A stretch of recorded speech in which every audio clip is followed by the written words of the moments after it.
हर हर महादेव, जय भोलेनाथ। नमस्कार दोस्तों, आप सभी का स्वागत है धर्म ज्ञान के मार्ग में। कर्मों की गति। 3 तरह से मिलता है कर्म का फल, जिसे सुनते ही आपका जीवन बदल जाएगा। ना देर है ना अंधेर है, सब कर्मों का फेर है। चलिए दोस्तों, हम इस वीडियो में पूरा विस्तार से जानते हैं कि कर्म क्या है। तो वीडियो को अंत तक यानी कि लास्ट तक जरूर देखिएगा, जिससे कि सारी बातें समझ में आ जाए। दोस्तों, कर्म क्या है? आप अपने कर्मों के द्वारा अपने भाग्य को बदल सकते हैं। आज के इस वीडियो में हम आपको बताएंगे कि कर्म क्या है, कर्म कितने प्रकार के होते हैं, कर्म का सिद्धांत कैसे कार्य करता है और कर्म फल से मुक्ति किस प्रकार पाएं। सभी विषयों पर हम लोग चर्चा करेंगे इस वीडियो में। अगर अभी तक आप लोग मेरे चैनल को सब्सक्राइब नहीं किए हैं तो चैनल को सब्सक्राइब करके बेल आइकन ज़रूर दबा लें, जिससे कि जो भी वीडियो हम अपलोड करें सबसे पहले आप तक पहुंचे और आप हमसे जुड़ जाएं ऐसे ही ज्ञानवर्धक वीडियो देखने के लिए। दोस्तों, कर्म कोई भी कार्य जिसे आप अभी कर रहे हैं, जैसे खाना पीना, चलना आदि मानसिक गतिविधियां, जैसे किसी के बारे में अच्छा या बुरा सोचना, यह भी कर्म के अंतर्गत ही आता है। यानी कि हम कोई भी कार्य करते हैं वो एक कर्म ही है। कर्म के प्रकार कितने होते हैं? जैसे हमारे धर्म ग्रंथ में मुख्य रूप से 3 प्रकार के कर्म बताए गए हैं: क्रियमान कर्म, संचित कर्म, प्रारब्ध कर्म। 3 कर्म हो गए। सभी की जानकारी मैं बारी बारी से दूंगी आप लोगों को, तो इसमें वीडियो में आप लोग लास्ट तक जरूर देखिएगा। दोस्तों, क्रियमान कर्म का अर्थ होता है, क्रियमान कर्मों से आशय ऐसे कर्मों से हैं जो कर्म हम अभी अर्थात इस जीवन में कर रहे हैं। हमारा सोचना, हमारी दैनिक दिनचर्या में होने वाली गतिविधियां, जैसे भोजन करना, नहाना, लोगों के प्रति अच्छा या बुरा व्यवहार करना, यह सभी क्रियमान कर्म के अंतर्गत आते हैं। दूसरा समझते हैं दोस्तों, संचित कर्म। संचित कर्म से आशय हमने हमारे पूर्व जन्मों में जो भी अच्छे या बुरे कर्म किए हैं, वह सभी कर्म जिनका फल या परिणाम हमें नहीं मिला है, संचित कर्मों के अंतर्गत आते हैं। यह एक प्रकार के बैंक खाते के समान है, जिसमें आपके पूर्व जन्म के अच्छे या बुरे कर्म संचित रहते हैं। अब हम जानते हैं प्रारब्ध। प्रारब्ध कर्म जो हैं हमारे संचित कर्मों से ही कुछ कर्म अब जिनका फल या परिणाम हमें मिलने वाला है, वह हमारा प्रारब्ध यानी कि प्रारब्ध कर्म कहलाता है।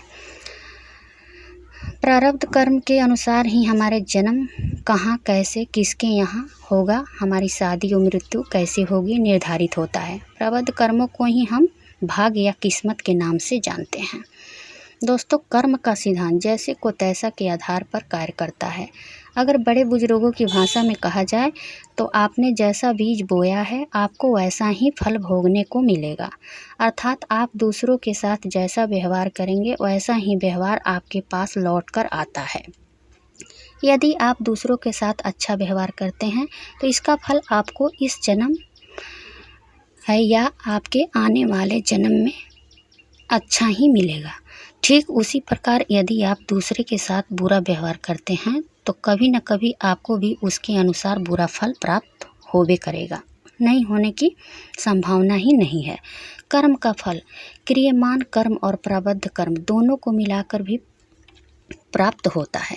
जब कभी हम सोचते हैं कि इस जन्म में तो हमने बुरा कर्म किया ही नहीं, हमारे जीवन में इतनी मुसीबत या कष्ट क्यों आ रहे हैं, तो हो सकता है आपने आपके पिछले जन्म में इस प्रकार के कुछ बुरे कर्म किए होंगे, जिसका परिणाम या फल आपको इस जन्म में मिल रहा है।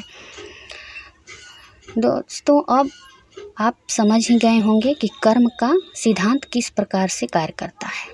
अब कर्म फल से मुक्त कैसे हो, चलिए ये जान लेते हैं। कर्म फल से मुक्त होने के लिए आपको ऐसे कर्म करना चाहिए जिससे कि कोई बंधन ना हो तथा नए कार्मिक बंधन ना बने। भगवत गीता की भाषा में कहा जाए तो निष्काम भाव से फल की इच्छा किए बिना सिर्फ अपना कर्तव्य समझकर कर्म करना ही कर्म बंधन से मुक्ति पाने का एकमात्र उपाय है। कर्म फल से मुक्ति पाने के लिए एक उपाय यह भी है कि आप अपने सभी कर्मों के लिए ईश्वर से प्रार्थना करें कि वह आपको आपके कर्मों के लिए माफ़ कर दें। साथ ही आपके साथ जो भी लोग बुरा करते हैं उन्हें अपना प्रारब्ध मानकर खुशी से स्वीकार कर लें और सभी लोगों को माफ़ कर दें। कर्म बड़ा है या धर्म? दोस्तों, जैसे कि भगवत गीता में भगवान श्री कृष्ण ने अर्जुन को कहा है कि अर्जुन, तुम अपने सभी कर्मों को मुझ में समर्पित कर दो, यानी कि मुझे सौंप दो। अर्थात हम अपने अच्छे और बुरे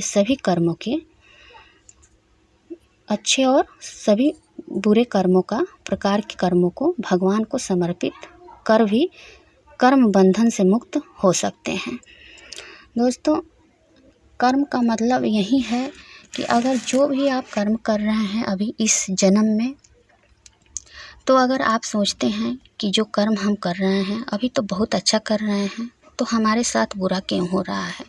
हो सकता है आपके पिछले जन्म का पाप है, वहीं आपको सता रहा है। तो पिछले जन्म का पाप है, अगर इस जन्म में आप पुण्य करते हैं तो इसी जन्म में आपको क्या होता है कि वो पहले वाला जो पाप होता है पूर्व जन्म का, वो अगर ज़्यादा हम इस जन्म में पुण्य कर लेते हैं तो पिछले जन्म का पाप हमारा नष्ट हो जाता है और इसी जन्म में हमें सुख सुविधा सब कुछ मिलने लगता है। अगर ज़्यादा पाप होता है तो कितना भी हम पुण्य कर लें इस जन्म में, लेकिन हमारा पिछले जन्म का पाप कट नहीं पाता है, इसीलिए दुख भोगते भोगते ही हम चले जाते हैं। तो कर्म का सिद्धांत अत्यंत कठोर है। जहाँ अच्छे कर्म व्यक्ति के जीवन को प्रगति की दिशा में ले जाते हैं, वहीं बुरे कर्म उसे पतन की ओर ले जाते हैं। धर्म ग्रंथों के अनुसार मनुष्य को किए हुए शुभ या अशुभ कर्मों का फल अवश्य भोगना पड़ता है। इसलिए भगवान श्री कृष्ण ने गीता में कर्म को प्रधानता देते हुए यहाँ तक स्पष्ट किया है कि व्यक्ति की यात्रा जहाँ से छूटती है, अगले जन्म में वह वहीं से प्रारंभ होती है। कर्म के इसी सिद्धांत को सरलता से समझने के लिए और जानने के लिए इन सभी बातों का, यानी कि कर्मों का प्रकार बताया गया है और कर्मों का फल के बारे में बताया गया है। दोस्तों, आप लोगों को मैं तीनों प्रकार का कर्म जो होता है उसके बारे में मैं आप लोगों को बता चुकी हूँ। अब मैं यही आप लोगों से कहना चाहूँगी गीता के अनुसार कि जो भी हम कर्म करते हैं हमें कभी भी बुरा कर्म नहीं करना चाहिए, कभी भी अच्छे कर्म करें और अपने शरीर, अपने परिवार, आपका जो भी है भगवान को समर्पित कर दें।